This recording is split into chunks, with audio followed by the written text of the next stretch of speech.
Hello, I'm Allyson and welcome to TMN Television on Thursday, August 16th. It's our first show of the semester, and we're so glad to have you join us. Tonight we see the most recent developments in the changes to the Liberal Studies program and Missouri's higher education budget. Later we have the latest on Truman Sports, and stay tuned for our first questions on the quad. These stories and more tonight on TMN Television. You don't want to miss this.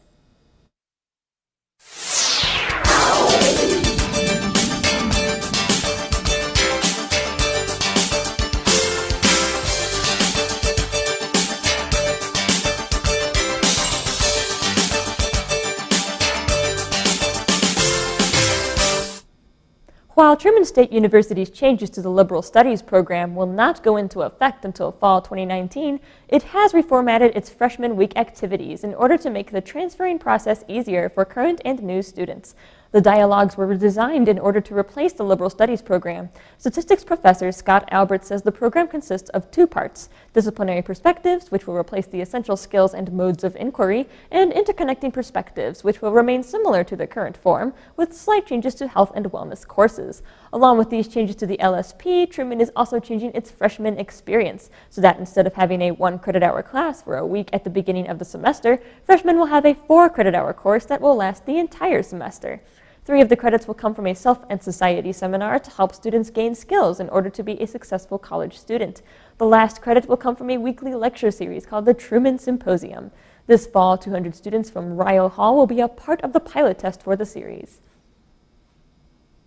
After planning for former Governor Eric Greitens' proposed budget cuts for Missouri higher education, funding has now been restored to last year's levels.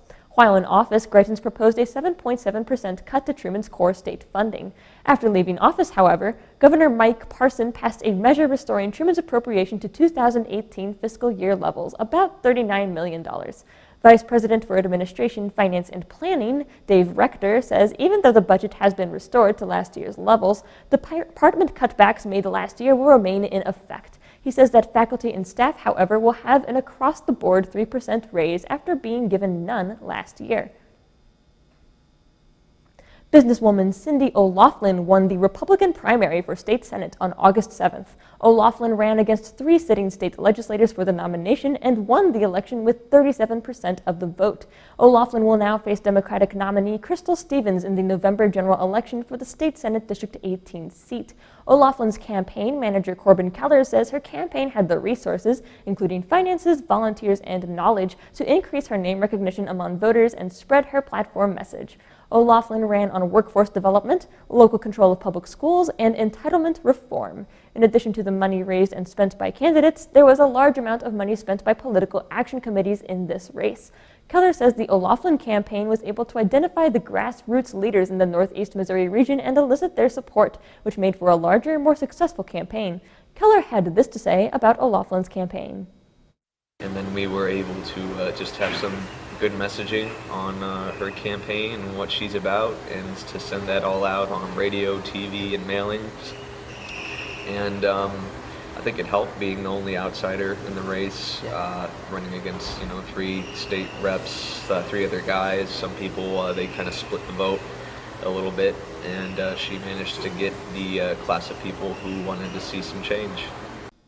In the swell of new businesses opening, a new coffee shop emerges in the Kirksville community. Here is TMN's Bria Parnell with the story. Caffeine Fix coffee shop has opened in Kirksville over the summer. The shop is located on Franklin Street, where the previous True Yo frozen yogurt business was based. The shop opened at midnight August 31st and is currently open 24 hours a day, 7 days a week. Shop patron and Kirksville resident Mariana Conley says she enjoys coming to the shop because of the fun atmosphere and the convenient hours. Conley says she thinks the shop will be a lasting business in the Kirksville community.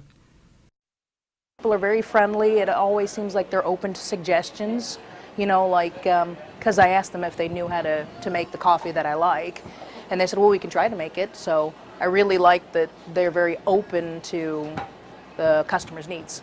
So I think it'll be successful. I hope it will be. The shop not only sells coffee, but also waffles, Italian sodas, sandwiches, slushies, ramen, and many other treats. The business is holding a comedy show on Friday and would like to continue to hold events in the space. They also participate in teapot auctions every week, with all the proceeds going to a charity of the buyer's choice. Owner Rain Wells says he hopes his shop will provide entertainment for the Kirksville community. Wells says he wanted to have a close proximity to the bars in town so patrons can come into the shop after a night of drinking instead of attempting to drive home.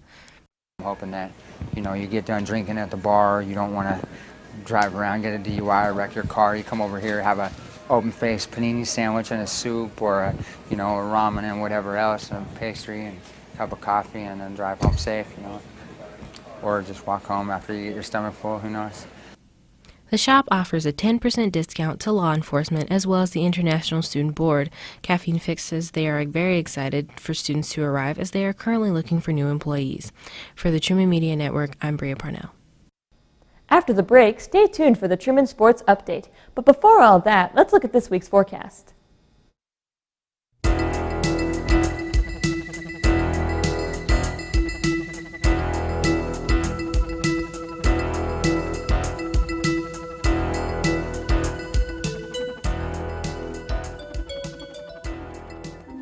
It's fine that other people like you. It's more important that you like yourself. And I'm comfortable with every part of me. Meals on Wheels coming to my door as someone who's housebound assures me that I'm not forgotten. They care that I'm okay. My name is Asha Ida Bell.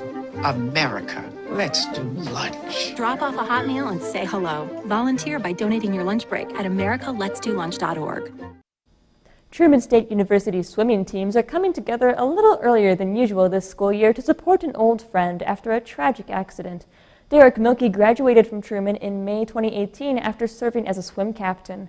2 months later, he had a lake diving accident that left him paralyzed from the neck down. Truman swimmers started a GoFundMe page to help the Milkey family with their medical expenses. So far, they have raised almost $40,000. The swimmers are also selling wristbands for $3 each to raise money for the Milkey family. Milkey was scheduled to start attending the University of Missouri Kansas City School of Dentistry in the fall. Now he is undergoing physical therapy to regain mobility in his arms and hands so he can still study to become a dentist. The UMKC School of Dentistry has postponed his admission for 1 year. The Bulldogs of Truman State met the Lions of Venice when women's soccer took a 10-day tour of Italy through major cities like Venice, Rome, and many others. The tour was culturally enriching for the students who had never left the country before, and a chance for the athletes to get to know one another better.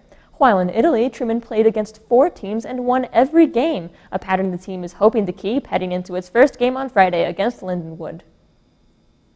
Volleyball opens its season on the 24th in Warrensburg, Missouri, when it takes part in the Central Missouri Tournament. The purple and white first face Florida Southern, followed by Central Missouri, Missouri Southern State, and Arkansas Tech. Next weekend marks the first time Truman Volleyball has played Florida Southern since September 2013, when it beats the Moccasins 3-2.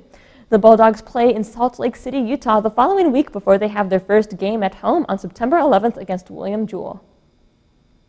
This season will mark the 9th year of head coach Greg Nesbitt's tenure as head of Truman Football. Starting up fresh after its 5-6 2017 season, Bulldogs football looks to further improve on its previous record this go-around. Truman State University will host Michigan Tech on August 30th for its first game of the season, but that hasn't stopped the Bulldogs from going out and training early. In fact, the Bulldogs have been out in the heat and on the practice field on a near-daily basis since August 6th. This has been your Truman Sports Update. Be sure to stay tuned after the break for questions on the quad. Leaving hot coals improperly extinguished can cause a wildfire. Hey guys, it's Smokey! It looks as if Smokey is going to use the drown, stir, drown and feel technique. After the first drown, a good start. Next, another drink. And finally, a close feel. Is it cool? Okay. Yeah. Hey, Smokey, catch! Oh, my bad, Smokey. Only you can prevent wildfires. For our first questions on the quad of the semester, TMN reporters Aaron Johnson and Bria Parnell went out to ask freshmen how they were feeling about the start of the semester. Hi, I'm Aaron Johnson. And I'm Bria Parnell. And we're here for questions on the quad. Freshman edition? Yeah, sure, let's go with freshman edition. Okay. Yeah. So hi, what's your name? Marissa. Marissa? Yes. Marissa what? Thomas. Marissa Thomas. Andrew McAficker. And you are a freshman, correct? Yes. Mabry Turner. Mabry Turner. That's a really pretty name. Thank you. What does it mean? I was named after a Cardinals baseball player, so. Cool. Sage. Sage what? Sage Roth Johnson. Nice. Okay, so Sage Roth Johnson, you are a freshman, correct? That is true. Nice. Where are you living, Sage Roth Johnson? Missouri Hall. Do you like it so far? So far, it seems pretty nice. I'm in one of the deluxe doubles, so high quality. And my first question for you is, how do you feel about moving into Truman today? I am very excited to begin my college experience. What do you think that experience will hold for you? Lots of learning in many types of ways. All right, Sage Roth Johnson, please tell me, what are you most excited about for this coming school year? There are all kinds of things. I'm really excited to be living on a campus where I'm like, it's totally new and meeting a whole bunch of new friends. I'm just really excited for the whole experience. That's really great, Sage Roth Johnson. I'm looking forward to hopefully meeting new people, putting myself out there and getting involved. So what's your worst fear? Probably like being rejected or being like shunned or something. I don't know, getting embarrassed. Is there anything that you're fearing, dreading? Just I've never been away from home this long, so that'll be interesting. But yeah, I'm definitely excited. That's understandable. I think my worst fear was ninjas. Oh, fun. Just randomly coming out after class and attacking me. Do you have a fear of ninjas? No. Oh, that's sad. I'm the only one who has a fear of ninjas. You seem like a nice boy. Are you a nice boy? I'm okay. I could be nicer. What does that mean? Sometimes a bit of a bad boy. After interrogating 2 freshmen each. We're done. Pretty much. For the Truman Media Network, I'm Erin Johnson. And I'm Bree Parnell. Laters! Thank you for tuning in with us tonight. For complete news coverage, be sure to stay tuned to KTRM and pick up a copy of the Index. And check out our news content on tmn.truman.edu. You can also follow TMN on Facebook, Twitter, and Instagram for breaking news updates. And if you missed part of our broadcast tonight, check out TMN TV on YouTube. If you've ever thought about being on TV, be sure to head on over to tmn.truman.edu/apply to fill out an application today. From all of us here at TMN, thank you for tuning in and have a great rest of the week.